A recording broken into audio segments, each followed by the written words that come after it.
నిజంగా ఈ ప్రశ్న రావణ్ నాణానికి ఒకవైపు మాత్రమే ప్రజలు సామాన్యంగా గమనిస్తుంటారు. నాణానికి రెండో వైపు నేను మీకు తెలియజేయాలనుకుంటున్నాను. ఆ విషయం ఏమిటంటే, అన్నం ఉడికిందో లేదో తెలియాలంటే ఒక మెతుకు చూస్తే తెలిసిపోతుందని పెద్దలు అంటారు. అదే విధంగా ఈ ప్రశ్న జోసెఫ్ నిజ స్వరూపం ఈ ఒక్క వీడియోతో తెలిసిపోతుంది.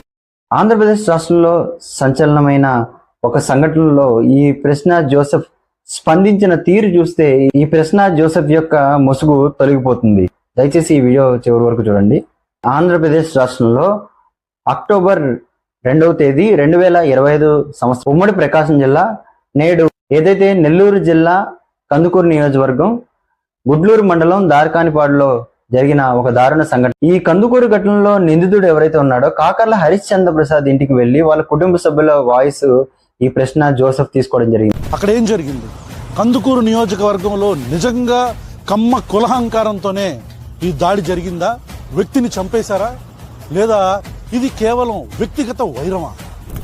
ఏంటి నిజమేంటో తెలుసుకోవాలంటే మనం కందుకూరు వెళ్ళాలి. కందుకూరు వెళ్ళి బాధిత కుటుంబం గురించి తీసుకున్న వాయిస్నే ఎవరైతే అక్యూజ్డ్ ఉన్నాడో, హత్య చేసిన వ్యక్తి ఉన్నాడో ఆ కుటుంబం వాదన కూడా మనం తీసుకోవాలి. చూసారు కదా, ప్రశ్న రావణ్ ఈ కందుకూరు ఘటనలో ఎవరైతే అక్యూజ్డ్ ఉన్నారో తిరుమలశెట్టి లక్ష్మీనాయుడిని హత్య చేసిన కాకర్ల హరిశ్చంద్ర ప్రసాద్ కుటుంబం యొక్క వాదన వినాలి అని ఈయన అంటున్నాడు. ఒకవైపు హత్య చేశారని క్లియర్గా తెలుస్తుంది. ఇతన్ని హత్య చేసిన కేసులో అరెస్ట్ చేశారు. హత్య చేసిన కుటుంబం యొక్క వాదన వినాలంట.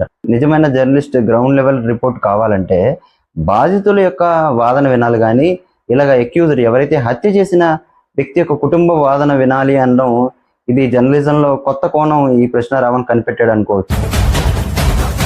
కందుకూరు కాకర్ల హరిశ్చంద్ర ప్రసాద్ ఈ పేరు గత కొన్ని వారాలుగా ఆంధ్రప్రదేశ్ రాష్ట్రంలో చక్కర్లు కొడుతుంది. మనం వినంగానే కాకర్ల హరిశ్చంద్ర ప్రసాద్ అనగానే అదేదో ఒక పెద్ద విలన్ పేరు లాగా, ఒక కర్కోటకమైన వ్యక్తిలాగా. ఇంకా ఏమంటున్నారు మన ప్రశ్న రావణ్ గారు? కాకర్ల హరిశ్చంద్ర ప్రసాద్ అంటే కర్కోటమైన వ్యక్తి అంటే కర్కోటమైన వ్యక్తే, కర్కోటం కాదు. ఇంకా ఏంటంటే వాడు ఒక సైకో అని చెప్పుకోవచ్చు, లేదా ఒక శాడిస్టు, ఒక సైకోతనానికి ఒక మారు పేరుగా చెప్పుకోవచ్చు ఈ కాకర్ల హరిశ్చంద్ర ప్రసాద్. ఎవరైతే బాల్యమిత్రుడిగా చెప్పుకుంటున్న తిరుమలశెట్టి లక్ష్మీనాయుడిని కారుతో గుద్ది చంపాడు. ఆ బైక్ వెళ్తున్నప్పుడు తిరుమలశెట్టి లక్ష్మీనాయుడితో పాటు అతని సోదరులు పవన్ నాయుడు మరియు భార్గవ్ నాయుడు ముగ్గురిని కలిపి కారుతో కేవలం ఒక్కసారి గుద్దడమే కాకుండా పలు సార్లు కారుతో గుద్ది, అంటే ముందుకి వెనక్కి కారు పోనించి తిరుమలశెట్టి లక్ష్మీనాయుడు చనిపోయేంత వరకు అతను కారుతో గుద్ది ఎవరైతే మిగతా ఇద్దరు ఎవరైతే ఉన్నారో తిరుమలశెట్టి లక్ష్మీనాయుడు సోదరులు కుటుంబ సభ్యులు పవన్ నాయుడు మరియు భార్గవ్ నాయుడు వాళ్ళిద్దరినీ దారుణంగా రాడ్డుతో కొట్టి గాయాల పాలు చేశాడు. ఈ సంఘటనలో తిరుమలశెట్టి లక్ష్మీనాయుడు స్పాట్లో చనిపోయాడు. ఒకసారి ఈ పవన్ నాయుడు భార్గవ నాయుడు వాళ్ళ ఫోటోలు ఒకసారి చూడండి.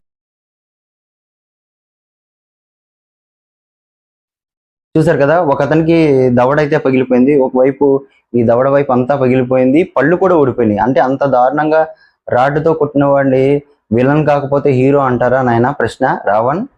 సారీ ప్రశ్న జోసెఫ్ గారు, ఇదే నీ జర్నలిజం? ఇంత దారుణంగా ఒక వ్యక్తిని ఎవరైతే బాల్యమిత్రుడిగా చెప్పుకుంటున్న తిరుమలశెట్టి లక్ష్మీనాయుడిని దారుణంగా హత్య చేసి ఫార్చునర్ కార్తో గుద్దేసి మిగతా ఇద్దరు చనిపోకపోయినా మిగతా ఇద్దరిని కూడా పాశవికంగా రాడ్డుతో దాడి చేస్తే ఈ ప్రశ్న రావణ్ అనే అతను కందుకూరు. ఈ కాకర్ల హరిశ్చంద్ర ప్రసాద్ కుటుంబ సభ్యుల్ని ఇంటర్వ్యూ చేసిన ఈ ప్రశ్న రావణ్ అసలు యూట్యూబర్ కాదు కదా, జర్నలిస్ట్ కాదు కదా. అసలు ఇలాంటి వాళ్ళ సమాజానికి చాలా ప్రమాదకరం. ఎందుకంటే బాధితుల వైపు అడగాల్సింది పోయి బాధితులకి న్యాయం చేయాలని ప్రజల దృష్టికి బాధితులకు జరిగిన అన్యాయాన్ని సమాజం దృష్టికి ప్రభుత్వం దృష్టికి తీసుకురావాల్సింది పోయి హత్య చేసిన ఎవరైతే కాకర్ల హరిశ్చంద్ర ప్రసాద్ కుటుంబ సభ్యుల్ని ఇంటర్వ్యూ చేయడమే కాకుండా అతను ఏదో పెద్ద సమాజ ఉద్ధారకుడు లాగా అతను ఇంటర్ క్యాస్ట్ మ్యారేజ్ చేసుకున్నాడు, అతను చాలా మంచోడు, ఏదో అప్పటికప్పుడు క్షణికావేశంలో చేసిన సంఘటన, ఆ విధంగా చిత్రీకరించే విధంగా ఈ ప్రశ్న రావణ్ ప్రయత్నం చేశాడు. ఈ వీడియోలో కావాలంటే ఈ వీడియో లింక్ మీకు ఫస్ట్ కామెంట్లో పెడతాను. కావాలంటే పూర్తి వీడియో చూసి మీ అభిప్రాయం కామెంట్ ద్వారా తెలియజేయండి.